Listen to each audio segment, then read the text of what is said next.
मैं पहले ही बहुत शर्मिंदा हो रहा हूँ।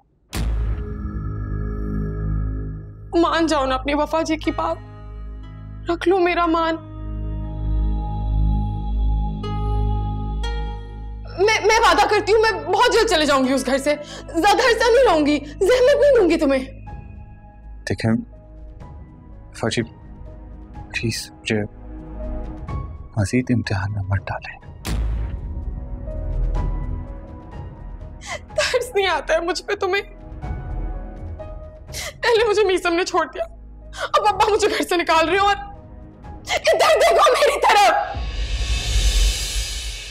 पर हाँ, मुझे इस वक्त में ना एक अच्छे दोस्त की जरूरत है, और वो अच्छे दोस्त सिर्फ तुम बन सकते हो। मेरी जिंदगी ना अब तुम्हारे हाथ में है। अगर तुमने मेरा साथ नहीं दिया तो मैं जान ले लूंगी खुद की।